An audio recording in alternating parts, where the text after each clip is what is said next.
ನಮಸ್ತೆ ಸ್ಟೂಡೆಂಟ್ಸ್. ನಿನ್ನೆ Indian accounting standard majority questions cover ಆಗಿತ್ತು ವಿಡಿಯೋದಲ್ಲಿ. ಸೊ ನೀವೆಲ್ಲ ಬರ್ದಿದ್ದೀರಾ ಚೆನ್ನಾಗಿ ಅನ್ಕೋತೀನಿ. So investment management related so ನಾನು 2020-24 ಕ್ವೆಶನ್ ಪೇಪರ್ ನ ಸಾಲ್ವ್ ಮಾಡ್ತಾ ಇದ್ದೀನಿ. ಅಂದ್ರೆ ಕ್ವೆಶನ್ ವಿತ್ ಆನ್ಸರ್ ನ ಈ ವಿಡಿಯೋದಲ್ಲಿ ಶೇರ್ ಮಾಡ್ತಾ ಇದ್ದೀನಿ ನೋಡಿ. First define the term investment. Investment ಅಂದ್ರೆ ಬಂಡವಾಳ. So investment is the commitment of funds to financial or real assets. ಅಂದ್ರೆ ಯಾವ್ದ್ರ ಮೇಲಾದ್ರು ಬಂಡವಾಳ ಹಾಕ್ತಿವಿ, ಅದು ಅಸೆಟ್ಸ್ ಆದ್ರೂ ಆಗಿರ್ಬೋದು, with the main intention, with the objective of earning income and or capital appreciation in the future. ಅಂದ್ರೆ ಹಾಕಿರೋಂತ ಬಂಡವಾಳ ನಮ್ಗೆ ಒಳ್ಳೆ ಇನ್ಕಮ್ ಬರ್ಬೇಕು, ಇಲ್ಲ ಅಂತಂದ್ರೆ ಅದ್ರದ್ದು ವ್ಯಾಲ್ಯೂ ಏನಾಗ್ಬೇಕು, ಇನ್ಕ್ರೀಸ್ ಆಗ್ಬೇಕು ಫ್ಯೂಚರ್ ಅಲ್ಲಿ. ಅದನ್ನ ನಾವು ಇನ್ವೆಸ್ಟ್ಮೆಂಟ್ ಅಂತ ಕರಿತೀವಿ. So what do you mean by technical analysis? Technical analysis studies past price and volume movements to predict future market trends. ಅಂದ್ರೆ ಅನಲೈಸ್ ಮಾಡ್ತೀವಿ, ಕಂಪೇರ್ ಮಾಡ್ತೀವಿ ಹಳೇದು ಪ್ರೀವಿಯಸ್ ಪ್ರೈಸ್ ಹೇಗಿತ್ತು ಮತ್ತೆ ಸೇಲ್ಸ್ ಹೇಗಿತ್ತು, ಸೊ ದಟ್ ನಾವು ಫ್ಯೂಚರ್ ಅಲ್ಲಿ ನಮ್ಮ ಮಾರ್ಕೆಟ್ ಟ್ರೆಂಡ್ಸ್ ಯಾವ ರೀತಿ, ನಮ್ದು ಪ್ರಾಡಕ್ಟ್ಸ್ ಯಾವ ರೀತಿ ಫ್ಯೂಚರ್ ಅಲ್ಲಿ ಪ್ರಿಡಿಕ್ಟ್ ಮಾಡ್ಬೋದು. ಅಂದ್ರೆ ಇನ್ಕ್ರೀಸ್ ಆಗುತ್ತಾ, ಡಿಕ್ರೀಸ್ ಆಗುತ್ತಾ, ಏನ್ ಡಿಮ್ಯಾಂಡ್ ಇರುತ್ತೋ ಇಲ್ವೋ ಅಂತ ನಾವು ಪ್ರಿಡಿಕ್ಟ್ ಮಾಡುವಂತದನ್ನ ಟೆಕ್ನಿಕಲ್ ಅನಾಲಿಸಿಸ್ ಅಂತ ಕರಿತೀವಿ. Mention any four significance of Dow theory in investment analysis. It helps identify the direction of market trends. Market trends increase agidya, decrease agidya anta help ಮಾಡುತ್ತೆ. Assist investors in making buy and sell decision. ಅಂದ್ರೆ investors ಗೆ by ಮಾಡ್ಬೇಕಾ ಇಲ್ಲ cell ಮಾಡ್ಬೇಕಾ ಅನ್ನೋದಕ್ಕೆ help ಮಾಡುತ್ತೆ. Provide an early indication of trend reversal. ಅಂದ್ರೆ ನಿಮ್ಗೆ ಮುಂಚೆನೆ ನಿಮ್ಗೆ ಒಂದು ಇಂಡಿಕೇಟ್ ಮಾಡುತ್ತೆ, ಇಂಡಿಕೇಟರ್ ಅಂತ ಸೂಚನೆ ಕೊಡುತ್ತೆ. ಸೊ ನಿಮ್ದು ಟ್ರೆಂಡ್ ಯಾವ ರೀತಿ ಇದೆ ಅಂತ ಅಂದ್ಬಿಟ್ಟು forms the basis for technical analysis and market forecasting. ಅಂದ್ರೆ ಫ್ಯೂಚರ್ ಅಲ್ಲಿ ನಿಮ್ದು ಮಾರ್ಕೆಟ್ ವ್ಯಾಲ್ಯೂ ಅಂದ್ರೆ ಪ್ರಾಡಕ್ಟ್ ವ್ಯಾಲ್ಯೂ ಯಾವ ರೀತಿ ಇದೆ ಅಂತ ಅಂದ್ಬಿಟ್ಟು ನಿಮ್ಗೆ ಅನಲೈಸ್ ಮಾಡಿ ಕೊಡುತ್ತೆ. ಫೋರ್ಕಾಸ್ಟ್ ಅಂದ್ರೆ ಪ್ರಿಡಿಕ್ಟ್ ಮಾಡಿ ಕೊಡೋ ಅಂತದನ್ನ ನಾವು ಡೌ ಥಿಯರಿದು ಸಿಗ್ನಿಫಿಕೆನ್ಸ್ ಅಂತ ಕರಿತೀವಿ. ಸೊ 4 ಕೇಳಿದರೆ 4 ಪಾಯಿಂಟ್ಸ್ ನ ಮೆನ್ಷನ್ ಮಾಡ್ಬೇಕಾಗುತ್ತೆ students. Give the meaning of security return. What is returns ಅಂತಂದ್ರೆ ಏನು, ರಿಟರ್ನ್ ಅಂದ್ರೆ ಏನು ಅಂತ ಫಸ್ಟ್ ಅರ್ಥ ಮಾಡ್ಕೊಳ್ಳಿ. ರಿಟರ್ನ್ಸ್ ಅಂತಂದ್ರೆ ವಾಪಸ್ ಹಾಕಿರುವಂತ ಬಂಡವಾಳ ನಮ್ಗೆ ಯಾವ ರೀತಿ ರಿಟರ್ನ್ಸ್ ಬರುತ್ತೆ. ಸೆಕ್ಯೂರಿಟಿ ರಿಟರ್ನ್ ಅಂತಂದ್ರೆ it refers the total income or gain earned by an investors. ಅಂದ್ರೆ ಹಾಕಿರೋಂತ ಬಂಡವಾಳದಲ್ಲಿ ವಾಪಸ್ ಬಂದಿರೋಂಥದ್ದು from a security over a specific period including dividend or interest income and capital appreciation. ಅಂದ್ರೆ ಹಾಕಿರೋಂತ ಬಂಡವಾಳ ಯಾವ ರೀತಿ ರಿಟರ್ನ್ಸ್ ತಗೊಂಡ್ಬರ್ತಿದೆ ಸ್ಪೆಸಿಫಿಕ್ ಪೀರಿಯಡ್ ಅಲ್ಲಿ, ಅಂದ್ರೆ 5 years 3 years ಅದರಲ್ಲಿ ಡಿವಿಡೆಂಟ್ ಆದ್ರೂ ಆಗಿರ್ಬೋದು, ಸೊ ಇಲ್ಲ ಅಂತಂದ್ರೆ ಕ್ಯಾಪಿಟಲ್ ಅಸೆಟ್ಸ್ ಆದ್ರೂ ಆಗಿರ್ಬೋದು. ಸೊ ಇದನ್ನ ಸೆಕ್ಯೂರಿಟಿ ರಿಟರ್ನ್ ಅಂತ ಕರಿತೀವಿ. State the meaning of share valuation. What is share valuation ಅಂತಂದ್ರೆ ಶೇರ್ ನ ವ್ಯಾಲ್ಯೂಯೇಟ್ ಮಾಡೋದು, ಪ್ರೋಸೆಸ್ ಆಫ್ ಡಿಟರ್ಮೈನಿಂಗ್ ಅಂದ್ರೆ ಅದ್ರದ್ದು ಇಂಟ್ರೆನ್ಸಿಕ್ ವ್ಯಾಲ್ಯೂನ, ಫೇರ್ ವ್ಯಾಲ್ಯೂನ of the company based on financial performance, future earnings and market conditions. So it is the process of determining intrinsic value, ಅದ್ರದ್ದು intrinsic value ಇಲ್ಲ ಅಂತಂದ್ರೆ ಫೇರ್ ವ್ಯಾಲ್ಯೂ ಆಫ್ ಅಸೆಟ್ಸ್ ಅಂತಾನು ಕೂಡ ಕರೀತಾರೆ, based on the financial performance, future earnings and market conditions. List out the various types of mathematical indicators of technical analysis. ಯಾವ್ದ್ಯಾವ್ದು ಅಂತಂದ್ರೆ so 4 types ಇಲ್ಲಿ mention ಮಾಡಿದ್ದೀನಿ ನೋಡಿ students. Moving average MA, relative strength index, moving average convergence, divergence, rate of change. ಅಂದ್ರೆ ಇದನ್ನ short cut ಅಲ್ಲಿ ಬರೀತು ಅಂದ್ರೆ ನಿಮ್ಗೆ ಮಾರ್ಕ್ಸ್ ಕೊಡಲ್ಲ, ಕಂಪ್ಲೀಟ್ ಆಗಿ ಬರಿಬೇಕಾಗುತ್ತೆ. ಸೊ ಅಬ್ರಿವೇಟ್ ಮಾಡಿ ಬರೀರಿ. So what do you mean by portfolio management? Portfolio management is the process of selecting, identify ಮಾಡೋದು, ಮ್ಯಾನೇಜಿಂಗ್ ಪ್ರಾಪರ್ ಆಗಿ ಮ್ಯಾನೇಜ್ ಮಾಡೋದು, ಮಾನಿಟರ್ ಅಂದ್ರೆ ನೋಡ್ಕೊಳ್ಳೋದು, a combination of investment securities to achieve investors financial objectives while minimising risk ಅಂತ ಕೊಟ್ಟಿದ್ದಾರೆ. ಅಂದ್ರೆ it is a process of selecting, managing, monitoring ನೋಡ್ಕೊಳ್ಳೋದು, investment security to achieve investors main intention ಆಗಿರುತ್ತೆ ಜಾಸ್ತಿ ಪ್ರಾಫಿಟ್ ನ ಅರ್ನ್ ಮಾಡೋದು, ಸೊ ರಿಸ್ಕ್ ಕೂಡ ಕಡಿಮೆ ಆಗ್ಬೇಕು. ಅದನ್ನ ನಾವು ಪೋರ್ಟ್ಫೋಲಿಯೋ ಮ್ಯಾನೇಜ್ಮೆಂಟ್ ಅಂತ ಕರಿತೀವಿ. Mention the concept of behavioural finance.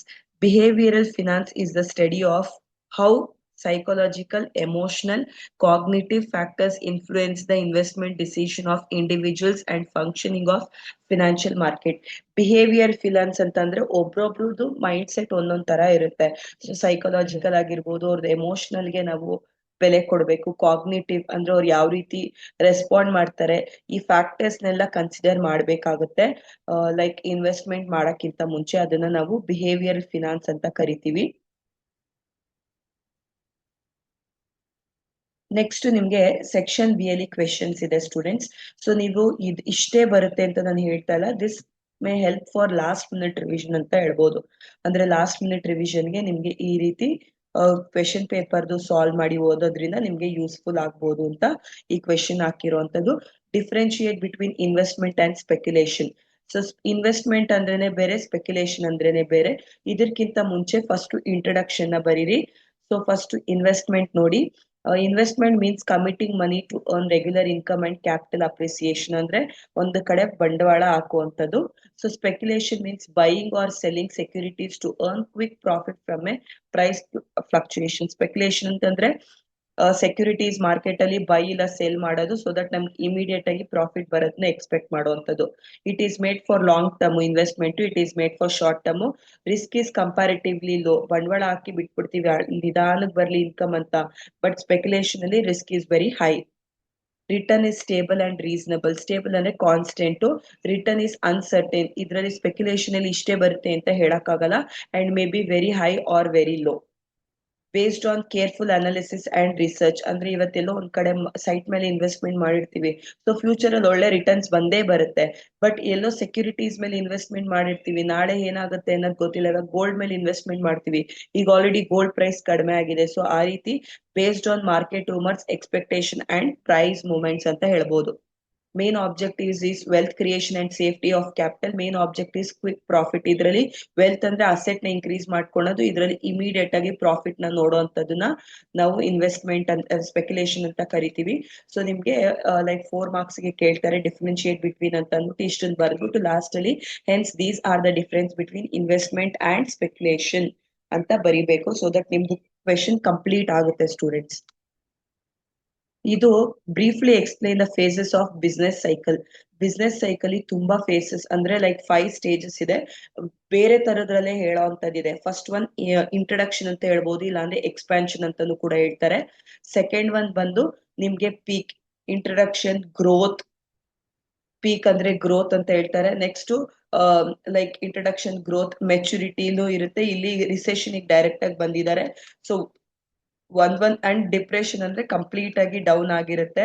So ಇದಾದ್ಮೇಲೆ ರಿಕವರಿ. ರಿಕವರಿ ಅಂತಂದ್ರೆ ರೀಸ್ಟಾರ್ಟ್ ಮಾಡುವಂತದ್ದು. ಸೊ ಇದನ್ನ 5 ಸ್ಟೇಜಸ್ ಅಲ್ಲಿ ಬೇರೆ ಬೇರೆ ವರ್ಡ್ಸ್ ಅಲ್ಲಿ ನಿಮ್ಗೆ ಎಕ್ಸ್ಪ್ಲೈನ್ ಮಾಡಿರುವಂತದ್ದು. ನೀವು ಇದ್ ಬಿಟ್ಟು ನೀವು ಒಂದು ಚಾರ್ಟ್ ಹಾಕಿ first introduction, growth, maturity, booming ಮತ್ತೆ ಡಿಕ್ಲೈನ್ ಅಂತಾನು ಕೂಡ ನೀವು ಮಾಡಬಹುದು.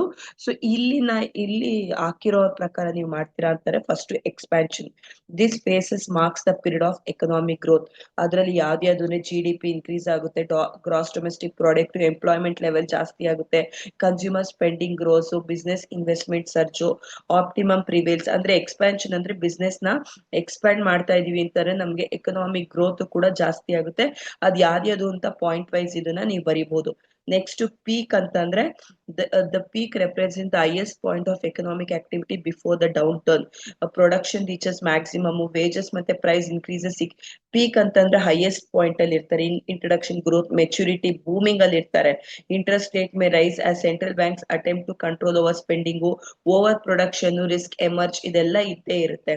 ರಿಸೆಷನ್ ಅಂತಂದ್ರೆ third one recession, a contraction also known as A recession occurs when economic activity starts declining. ಅಂದ್ರೆ ಪ್ರಾಡಕ್ಟ್ ವ್ಯಾಲ್ಯೂ ಕಡಿಮೆ ಆಗ್ತಾ ಬರ್ತಾ ಇರುತ್ತೆ, ಮಾರ್ಕೆಟ್ ಅಲ್ಲಿ ಯಾರು ಕೂಡ ಅದನ್ನ ತಗೊಳಕ್ಕೆ ರೆಡಿ ಇರಲ್ಲ, ಸ್ವಲ್ಪ ಸ್ಲೋ ಆಗಿರುತ್ತೆ, ಅನ್ಎಂಪ್ಲಾಯ್ಮೆಂಟ್ ಶುರು ಆಗುತ್ತೆ, consumer spending decreases, investment declines. ಅಂದ್ರೆ ಬಂಡವಾಳ ಹಾಕ್ಲಿಕ್ಕೆ ದುಡ್ಡಿರಲ್ಲ, ಸ್ವಲ್ಪ ಮಾರ್ಕೆಟ್ ಡೌನ್ ಅಂದ್ರೆ ಅದ್ರದ್ದು ಪ್ರಾಡಕ್ಟ್ ಸ್ಲೋ ಡೌನ್ ಆಗ್ತಾ ಇರುತ್ತೆ, GDP ಕೂಡ ಕಡಿಮೆ ಆಗ್ತಾ ಇರುತ್ತೆ, ಸ್ಟಾಕ್ ಮಾರ್ಕೆಟ್ ಮೇ ಫಾಲ್ ಅಂತಾನು ಕೂಡ ಕೊಟ್ಟಿದ್ದಾರೆ. ಲಾಸ್ಟ್ ಒನ್ ಥ್ರೋ ಅಂದ್ರೆ fourth one trough depression. Depression ಅಂತಂದ್ರೆ ಇಲ್ಲಿ ಯಾವುದೇ ರೀತಿ ಅಂದ್ರೆ ಫುಲ್ ಕಂಪ್ಲೀಟ್ ಡೌನ್ ಆಗಿರ್ತಾರೆ, ಅಂದ್ರೆ ಆ ಪ್ರಾಡಕ್ಟ್ ಗೆ ಡಿಮ್ಯಾಂಡೇ ಇರಲ್ಲ, ಫುಲ್ ಲಾಸ್ ಅಂತ ಹೇಳಲಿಕ್ಕೆ ಬರಲ್ಲ, ಫುಲ್ ಡಿಕ್ಲೈನ್ ಆಗಿರ್ತಾರೆ. Consumer confidence is low, industrial production investment hit their lowest levels, government intervention is often required. ಅಂತಂದ್ರೆ ಸೊ ನೀವ್ ಏನಾದ್ರೂ ಇದ್ ಮಾಡ್ಲಿ ಟ್ಯಾಕ್ಸ್ ಎಲ್ಲ ಪೇ ಮಾಡ್ಬೇಕು, ಅದು ಜಾಸ್ತಿ ಪ್ರೆಷರ್ ನಿಮ್ಗೆ ಜಾಸ್ತಿ ಆಗ್ತಾ ಇರುತ್ತೆ. Last one recovery. ರಿಕವರಿ ಅಂತಂದ್ರೆ ಸೊ ಲೈಕ್ ನೀವು ಇನ್ನು ಅವಾಗ ತಾನೇ ನ್ಯೂ ಆಗಿ ಸ್ಟಾರ್ಟ್ಅಪ್ ಮಾಡ್ತಾ ಇದ್ದೀರಾ, ಎಂಪ್ಲಾಯ್ಮೆಂಟ್ ನ ಇನ್ಕ್ರೀಸ್ ಮಾಡ್ತಾ ಇದ್ದೀರಾ. ಸೊ ಅದಾದ್ಮೇಲೆ ಕಸ್ಟಮರ್ ಗೆ ಕಾನ್ಫಿಡೆನ್ಸ್ ನ ತಗೊಂಡ್ಬರ್ತೀರಾ, ಅಂದ್ರೆ ತಿರ್ಗಾ ರೀಜನರೇಟ್ ಅಂತ ಹೇಳ್ಬೋದು. So government policy support growth ಅಂತ ಹೇಳ್ತಾರೆ. ಸೊ ಈ 5 ಸ್ಟೇಜಸ್ ನೀವು ಓನ್ ಆಗು ಕೂಡ ಬರಿಬಹುದು. ಯಾವ್ದ್ಯಾವ್ದು ಅಂತಂದ್ರೆ ನೋಡಿ, introduction, growth, maturity, booming, decline. First ಇದು ಒಂದು ಚಾರ್ಟ್ ತರ ಬರೀರಿ. ಇಂಟ್ರಡಕ್ಷನ್ ಫಸ್ಟ್ ಪಾಯಿಂಟ್, ಅದ್ರ ಮೇಲೆ ಗ್ರೋತ್ ಅಂದ್ರೆ ಹೇಗೆ ಬೂಮ್ ಆಗಿ ಡಿಕ್ಲೈನ್ ಆಗುತ್ತೆ, ಇದ್ರದ್ದು ಒಂದು ಚಾರ್ಟ್ ನ ಬರ್ದ್ಬಿಟ್ಟು ನೀವು ಎಕ್ಸ್ಪ್ಲೈನ್ ಮಾಡಿ, ಓನ್ ವರ್ಡ್ಸ್ ಅಲ್ಲಿ ಎಕ್ಸ್ಪ್ಲೈನ್ ಮಾಡಿ. ಇದನ್ನ ಕ್ವೆಶನ್ ನೀವು ಎಕ್ಸ್ಪೆಕ್ಟ್ ಮಾಡಬಹುದು. ಇದ್ರಲ್ಲಿ ಇದೆ ಹೇಗಿದೆ ಹಾಗೆ ಬರೀರಿ ಅಂತ ಹೇಳ್ತಾ ಇಲ್ಲ, ನೀವು ಓನ್ ಆಗು ಕೂಡ ಬರೀರಿ. Briefly explain the sources of risk. Sources of risk ಅಂತಂದ್ರೆ ರಿಸ್ಕ್ ಯಾವ ತರದ್ರಲ್ಲಿ ಬರುತ್ತೆ ಅಂತಂದ್ಬಿಟ್ಟು, ಒಂದು ಎಕನಾಮಿಕ್ ಫ್ಯಾಕ್ಟರ್ಸ್ ಅಂದ್ರೆ ಇನ್ಫ್ಲೇಷನ್, ಅಂದ್ರೆ reduce in the market, recession ಅಂದ್ರೆ ಅದು ಪ್ರಾಡಕ್ಟ್ ವ್ಯಾಲ್ಯೂ ಕಡಿಮೆ ಆಗುತ್ತೆ, ಇಂಟ್ರೆಸ್ಟ್ ರೇಟ್ ಇಮಿಡಿಯೇಟ್ ಆಗಿ ಚೇಂಜ್ ಆಗೋದು, ಎಕ್ಸ್ಚೇಂಜ್ ರೇಟ್ ಫ್ಲಕ್ಚುಯೇಷನ್, ನೀವು ಎಕ್ಸ್ಚೇಂಜ್ ಮಾಡಕ್ ಹೋದಾಗ ಅಂದ್ರೆ ಕರೆನ್ಸೀಸ್ ಎಕ್ಸ್ಚೇಂಜ್ ಮಾಡಕ್ ಹೋದಾಗ ಅದರಲ್ಲಿ ನೀವು ತಗೊಂಡಿದ್ದಾಗ ಜಾಸ್ತಿ ಇರ್ಬೋದು, ಇವಾಗ ಕಡಿಮೆ ಆಗ್ಬೋದು. ಇದೆಲ್ಲ ಎಕನಾಮಿಕ್ ಫ್ಯಾಕ್ಟರ್ಸ್ ಅಂತ ಕರೀತಾರೆ. ಮತ್ತೆ ಮಾರ್ಕೆಟ್ ಕಂಡೀಷನ್ಸ್ ಅಂದ್ರೆ ಮಾರ್ಕೆಟ್ ಫ್ಯಾಕ್ಟರ್ಸ್ ರಿಸ್ಕ್ ಅಂದ್ರೆ stock market volatility, demand and supply changes ಆಗುತ್ತೆ. ಅಂದ್ರೆ ಸ್ಟಾಕ್ ಅಲ್ಲಿ ಸಡನ್ ಆಗಿ ಪ್ರೈಸ್ ಕಡಿಮೆ ಆಗ್ಬಿಡುತ್ತೆ, ಇಲ್ಲ ಜಾಸ್ತಿ ಆಗುತ್ತೆ. ಪ್ರೈಸ್ ಕಡಿಮೆ ಆದ್ರೆ ಪರ್ಚೇಸ್ ಮಾಡ್ಬೋದು, ಪ್ರೈಸ್ ಜಾಸ್ತಿ ಆಗುತ್ತೆ.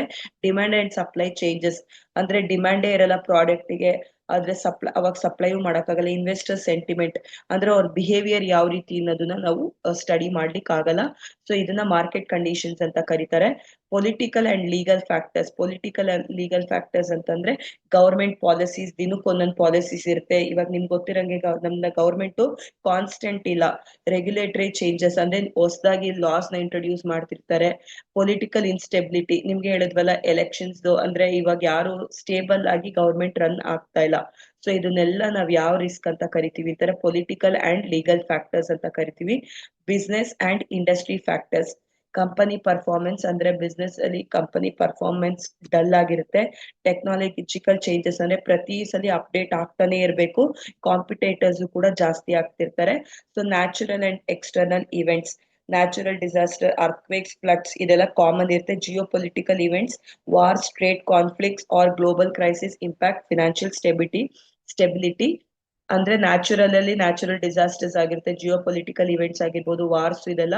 Next psychological and behavioural factors ಅಲ್ಲಿ speculation and card mentality, over confidence ಕೆಲವ್ರಿಗೆ ಇರುತ್ತೆ, ಅದರಿಂದ ಜಾಸ್ತಿ ಪ್ರೈಸ್ ಜಾಸ್ತಿ ಆದ್ರೂ ಪರ್ಚೇಸ್ ಮಾಡ್ಲಿಕ್ಕೆ ನೋಡ್ತಾರೆ. ಫಿಯರ್ ಅಂಡ್ ಪ್ಯಾನಿಕ್, ಕೆಲವರು ಭಯ ಪಟ್ಕೊಂಡು ಮತ್ತೆ ಹಾಕಿರುವಂತ ಬಂಡವಾಳ ರಿಟರ್ನ್ಸ್ ಬರುತ್ತೋ ಇಲ್ವೋ ಅಂತಾನು ಕೂಡ ಪ್ಯಾನಿಕ್ ಆಗಿರ್ತಾರೆ.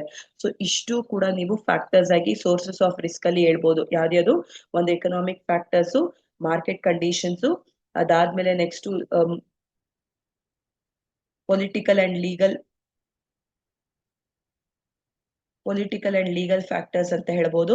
ಸೊ ಅದಾದ್ಮೇಲೆ business and industry factors, so natural and external events, psychological and behavioural factors.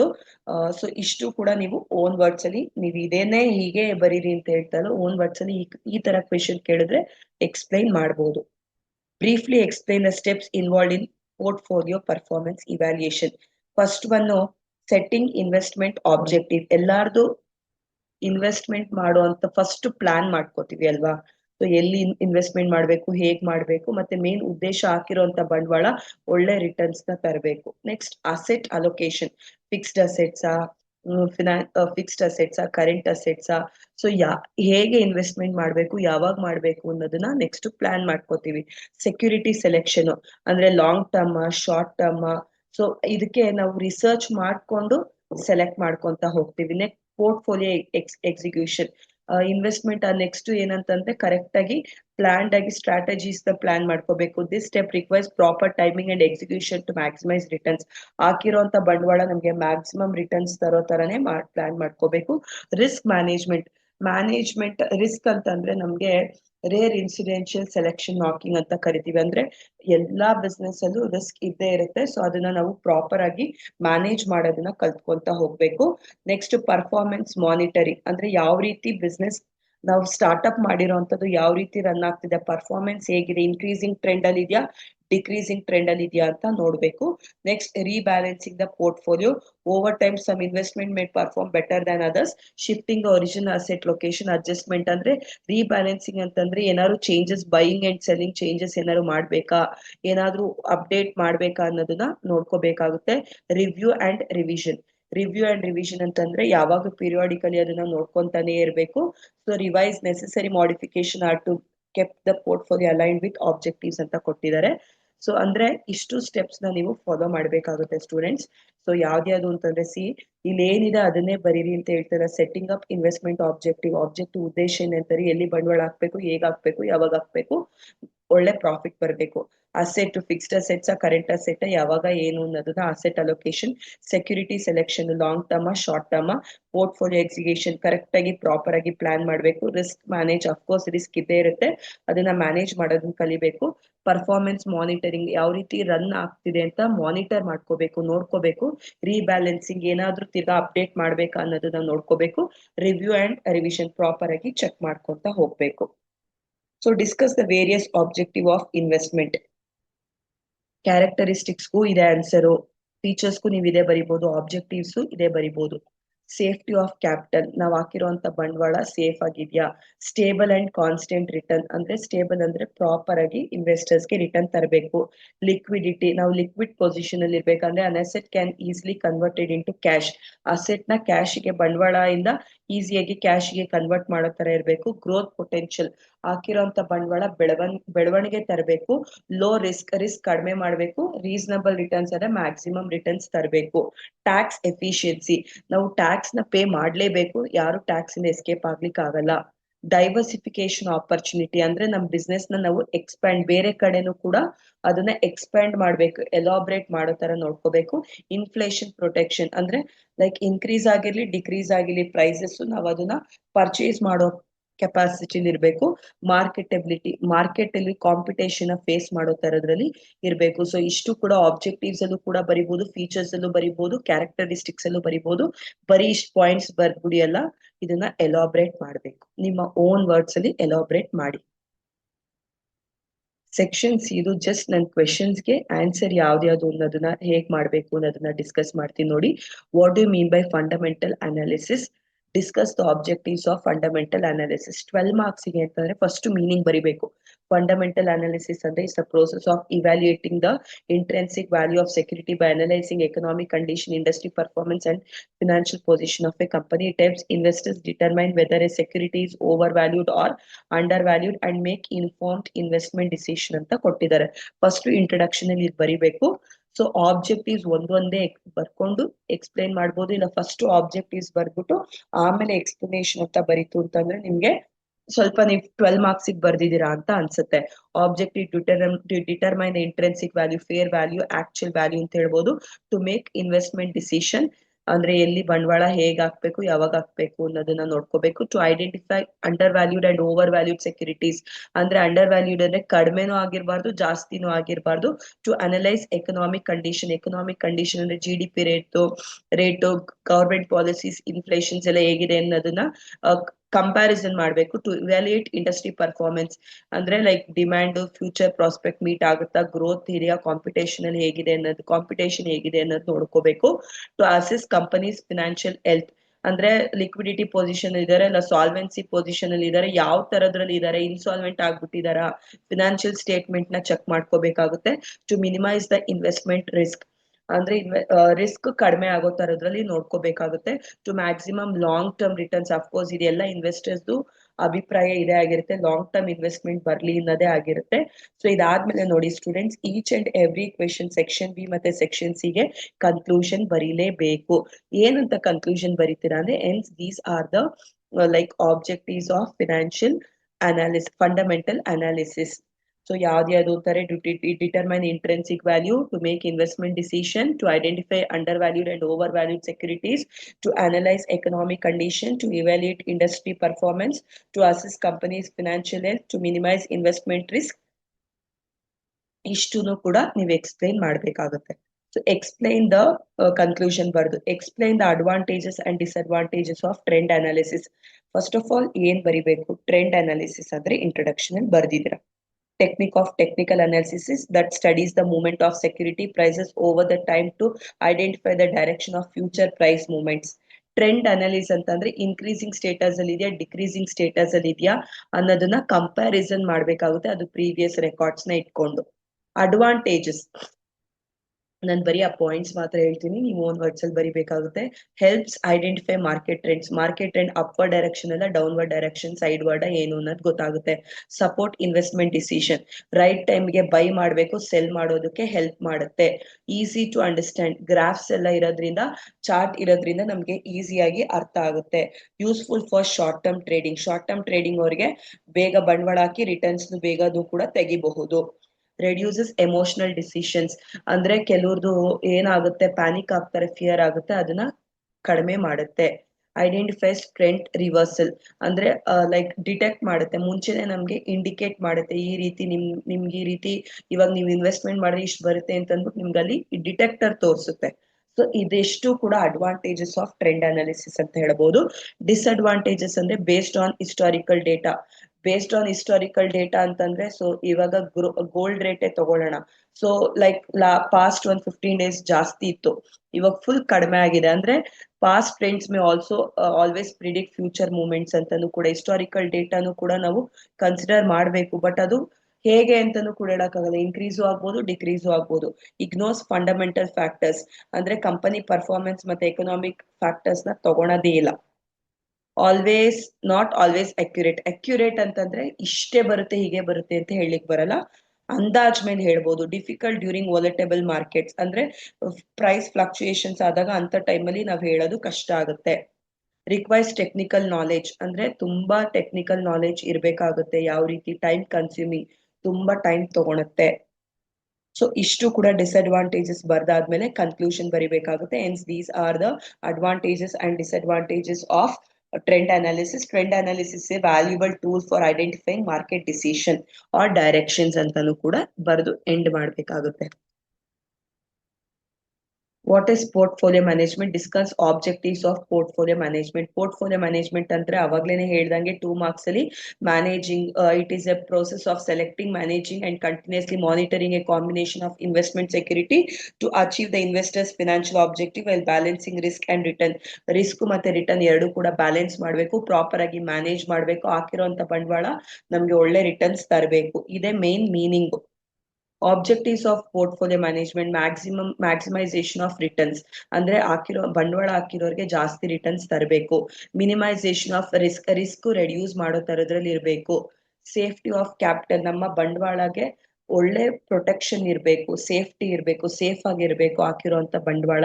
Liquidity, ಯಾವಾಗ ಬೇಕಾದ್ರೂ ನಮ್ಮ ಹತ್ರ ಸಾಕಷ್ಟು ಅಸೆಟ್ ಇರಬೇಕು, ಯಾವಾಗ ಬೇಕಾದ್ರೂ ಕ್ಯಾಶಿಗೆ ಕನ್ವರ್ಟ್ ಮಾಡೋ ತರದ್ರಲ್ಲಿ ಇರಬೇಕು. ಡೈವರ್ಸಿಫಿಕೇಶನ್, ನಾವು ಬೇರೆ ಕಡೆ ಇನ್ವೆಸ್ಟ್ಮೆಂಟ್ ಮಾಡೋ ತರದಲ್ಲಿ, ಅಂದ್ರೆ ನಮ್ದು ಬಂಡವಾಳನ ಸ್ಪ್ರೆಡ್ ಬೇರೆ ಇನ್ವೆಸ್ಟ್ಮೆಂಟ್ ಚಾನೆಲ್ ಅಲ್ಲೂ ಕೂಡ ಇನ್ವೆಸ್ಟ್ಮೆಂಟ್ ಮಾಡೋ ತರದ್ರಲ್ಲಿ ಇರಬೇಕು. ರೆಗ್ಯುಲರ್ ಇನ್ಕಮ್, ಅಂದ್ರೆ ಹಾಕಿರೋಂತ ಬಂಡವಾಳದಲ್ಲಿ ರೆಗ್ಯುಲರ್ ಆಗಿ ಇನ್ಕಮ್ ಬರೋ ತರದ್ರಲ್ಲಿ ಇರಬೇಕು. ಕ್ಯಾಪಿಟಲ್ ಅಪ್ರಿಸಿಯೇಷನ್, ನಮ್ಮ ಬಂಡವಾಳ ಕ್ಯಾಪಿಟಲ್ ಏನಾಗಿರ್ಬೇಕು, ಇನ್ಕ್ರೀಸ್ ಆಗ್ತಾ ಇರಬೇಕು. ಟ್ಯಾಕ್ಸ್ ಪ್ಲಾನಿಂಗ್, ಸೊ ನಮ್ಗೆ maximum after tax returns by investing in tax saving instruments, ಅಂದ್ರೆ ನಾವು ಹಾಕಿರುವಂತ ಲೈಕ್ ಇನ್ವೆಸ್ಟ್ಮೆಂಟ್ಗೆಲ್ಲ ನಾವು ಪ್ರಾಪರ್ ಆಗಿ ಟ್ಯಾಕ್ಸ್ ನ ಪೇ ಮಾಡ್ಕೊಂತ ಹೋಗೋ ತರದಲ್ಲಿ ಪ್ಲಾನ್ ಮಾಡ್ಕೋಬೇಕು. ಮೀಟಿಂಗ್ ಫಿನಾನ್ಷಿಯಲ್ ಗೋಲ್ಸ್, ಅಂದ್ರೆ ಫಿನಾನ್ಷಿಯಲ್ ಗೋಲ್ಸ್ ಅಂತಂದ್ರೆ ಲೈಕ್ ನಾವು ನೆಕ್ಸ್ಟ್ ಫ್ಯೂಚರ್ ಅಲ್ಲಿ ರಿಟೈರ್ಡ್ ಆಗಿರ್ಬೋದು, ರಿಟೈರ್ಮೆಂಟ್ ಆದಾಗ ನಮ್ಗೆ ಲೈಕ್ ಎಷ್ಟು ಬರುತ್ತೆ ಹೇಗ್ ಬರುತ್ತೆ ಅಂತ ಅದ್ರ ಪ್ರಾಪರ್ ಆಗಿ ನಮ್ಗೆ ಅದ್ರ ಬಗ್ಗೆ ನಾಲೆಜ್ ಇರಬೇಕು. ಮತ್ತೆ ವೆಲ್ತ್ ಕ್ರಿಯೇಷನ್ ಅಂದ್ರೆ ಅಸೆಟ್ ನ ಇನ್ಕ್ರೀಸ್ ಮಾಡ್ಕೊಳೋ ತರದಲ್ಲಿ ಇರಬೇಕು. Maintaining portfolio balance, portfolio balance ಅಂತಂದ್ರೆ ಏನಾದ್ರು ಅಸೆಟ್ ಅಲ್ಲಿ ರೀಸ್ಟ್ರಕ್ಚರ್ ಮಾಡ್ಕೋಬೇಕಾ ಅನ್ನೋದನ್ನ ನೋಡ್ಕೋಬೇಕಾಗುತ್ತೆ. ಸೊ ಇಷ್ಟು ಕೂಡ ನಾವು portfolio management objectives point wise first introduction ಬರೀತೀರಾ, ಪಾಯಿಂಟ್ ವೈಸ್ ಬರ್ದು ಅದಾದ್ಮೇಲೆ ಎಕ್ಸ್ಪ್ಲನೇಷನ್ ಕೊಡಿ, ಸೊ ದಟ್ ನೀವು 12 marks ಗೆ ಕಂಪ್ಲೀಟ್ ಆಗಿ ಬರ್ದಿದ್ದೀರಾ ಅಂತ ಅನ್ಸುತ್ತೆ. ಸೊ ಲಾಸ್ಟ್ ಅಲ್ಲಿ conclusion, ಎನ್ಸ್ these are the objectives of portfolio management ಅಂತಾನು ಕೂಡ ಎಂಡ್ ಮಾಡ್ಬೋದು. Explain the characteristics of good investment. Good investment characteristics ಅಂದ್ರೆ ಯಾವ ರೀತಿ ಇದೆ, safety, of course it is safety, ಎಲ್ಲಾ ಇನ್ವೆಸ್ಟರ್ಸ್ಗೂ ಸೇಫ್ಟಿನೇ ಎಕ್ಸ್ಪೆಕ್ಟ್ ಮಾಡೋದು. ರೆಗ್ಯುಲರ್ ಇನ್ಕಮ್, ಇದ್ರ ಬಗ್ಗೆ ನಾನು ಜಾಸ್ತಿ ನಿಮ್ಗೆ ಎಕ್ಸ್ಪ್ಲೇನ್ ಮಾಡ್ಲಿಕ್ಕೆ ಹೋಗಲ್ಲ, ತುಂಬಾ ಸಿಂಪಲ್ ಆಗಿದೆ ಪಾಯಿಂಟ್ಸ್ ನ ನೀವು ಓನ್ ವರ್ಡ್ಸ್ ಅಲ್ಲಿ ಬರ್ಕೊಳ್ಳಿ ಸ್ಟೂಡೆಂಟ್ಸ್. ಕ್ಯಾಪಿಟಲ್ ಅಪ್ರಿಸಿಯೇಷನ್, ಹಾಕಿರೋಂಥ ಬಂಡವಾಳ ಇನ್ಕ್ರೀಸೇ ಆಗಿರ್ಬೇಕು. ಲಿಕ್ವಿಡಿಟಿ ತುಂಬಾ ಸಲ ರಿಪೀಟ್ ಆಗಿದೆ. ಮಾರ್ಕೆಟೆಬಿಲಿಟಿ, ನಮ್ಮ ಮಾರ್ಕೆಟ್ ಅಲ್ಲಿ ಯಾವಾಗ ಬೈ ಮಾಡಬೇಕು, ಸೆಲ್ ಮಾಡಬೇಕು. ಸ್ಟೆಬಿಲಿಟಿ ಆಫ್ ರಿಟರ್ನ್ಸ್, ಕಾನ್ಸ್ಟೆಂಟ್ ಆಗಿ ರಿಟರ್ನ್ಸ್ ಬರಬೇಕು. ಮಿನಿಮಮ್ ರಿಸ್ಕ್ ಕಡಿಮೆ ಆಗಬೇಕು. ಟ್ಯಾಕ್ಸ್ ಬೆನಿಫಿಟ್ಸ್, ರಿಪೀಟೆಡ್ ಪಾಯಿಂಟ್ಸ್ ಇದು ಇರುತ್ತದೆ. Hedge against inflation, return should at least match or exceed the inflation rate to preserve purchasing power. Simplicity, simple and it is very easy to understand. Legality, legal ಆಗಿರ್ಬೇಕು. Regulatory requirements ನ fulfil ಮಾಡಿರ್ಬೇಕು. Diversification, ಬೇರೆ investment channel ಅಲ್ಲೂ ಕೂಡ investment ಮಾಡೋ ತರ ಇರಬೇಕು. Hence these are the conclusions, ಅಂದ್ರೆ hence these are the objectives ಅಂತ ಬರೆದ್ಬಿಟ್ಟು, good investment characteristics of good investment ಅಂತ ಬರೆದ್ಬಿಟ್ಟು, like safety, liquidity, profitability and risk ಅಂತ ಬರ್ದು ನೀವು ಎಂಡ್ ಮಾಡ್ಬೋದು ಸ್ಟೂಡೆಂಟ್ಸ್. ಸೊ ಇದು ನಾನು 2024 ಲೈಕ್ ಥಿಯರಿ ಪಾರ್ಟ್ ಮಾತ್ರನೇ ನಿಮ್ಗೆ ಈ ವಿಡಿಯೋದಲ್ಲಿ ಎಕ್ಸ್ಪ್ಲೈನ್ ಮಾಡಿರುವಂತದ್ದು. ಸೊ ನಿಮ್ಗೆ ಪ್ರಾಬಬ್ಲಿ ಎಷ್ಟೊಂದು ಕ್ವೆಶನ್ಸ್ ಇದ್ರಲ್ಲೇ ರಿಪೀಟ್ ಆಗಿದೆ. ಸೊ ನಿಮ್ಗೆ ಲಾಸ್ಟ್ ಮಿನಿಟ್ ರಿವಿಷನ್ಗೆ ಯೂಸ್ಫುಲ್ ಆಗುತ್ತೆ ಅನ್ಕೋತೀನಿ. ಸೊ ಮೋರ್ ವಿಡಿಯೋಸ್ಗೆ ನನ್ನ ಚಾನೆಲ್ನ ನೋಡ್ತಾ ಇರಿ ಸ್ಟೂಡೆಂಟ್ಸ್. Thank you.